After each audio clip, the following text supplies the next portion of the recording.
Hey buds, today I'm going to talk about the approval process and break it down into three sections for you. But first, I want to ask if you like this series and find it helpful, subscribe to the channel, like the videos, and spread the word a bit. This will help me get in front of, hopeful homeowners that want to take control of their wealth. So, when you first start shopping, you'll get a pre-approval letter from your lender.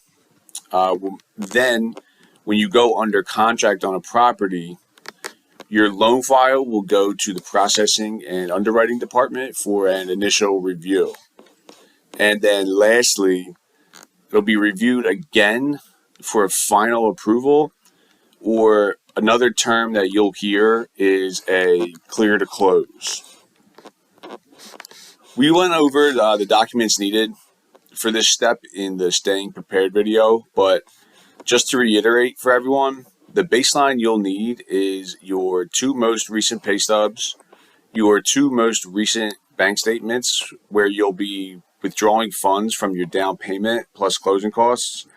And lastly, you'll need your last 2 years of W-2s and your tax returns. The tax returns will be even more important for self-employed borrowers or 1099 employees. And we can go over that in further detail, in another video. Now, it's important to remember that pre-approval will require a hard credit check. This is not going to screw up your score. Hard pulls will have more of an effect on your score if you are doing multiple pulls from multiple lending sources. And by that, I mean a mortgage that's, you got to pull for your mortgage shopping.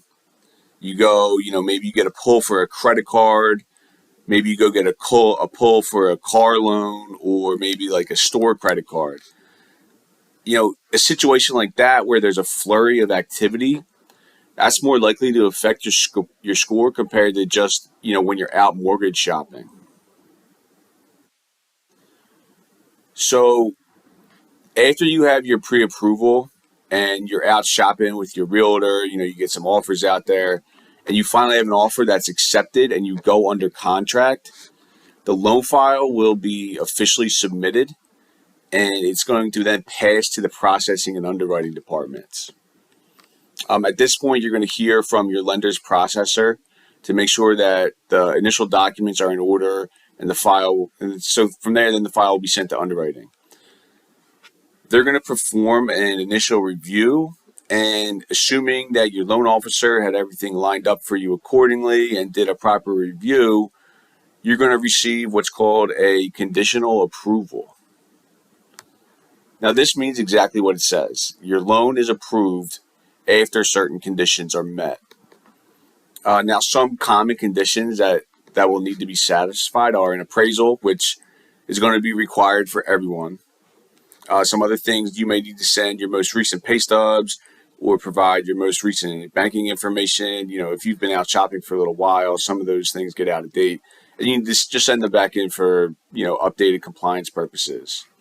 Some other things, maybe you send in a copy of your earnest money deposit. That's a very common condition. And I guess just one little quick note that, I see a lot. It's definitely common. It's gathering a document called either your activity report or your transaction history. And what this is, it serves as a proof of funds from your bank without requiring you to wait until your next official bank statement is put together and released to you. But finding this can be maybe a little bit difficult or frustrating, as you need the document to contain your name and the account number on it. And why this can get frustrating is that every bank is going to produce these documents differently. And, maybe even in some cases, you can just do like a full screen grab of, your online portal, as long as it has what we just said with like your name and your account number. Now that's just like one quick little tidbit, something to get ahead of if, you're starting to get yourself prepared to buy. So the last part of this process would be the final underwriting review. And at this point, you've been in contact with the processor and your loan officer to get all of your conditions met. And this is where choosing a lender with a great operations team is really going to be most beneficial to you. Sending a file to underwriting and having a kickback because not all conditions are met is going to just waste a lot of time. It's going to put the loan in jeopardy of not closing on time. So, like I said, choosing that lender that's going to have a great operations team is really going to benefit you in the long run. So when it gets to final approval, your purchase or refinance will be clear to close.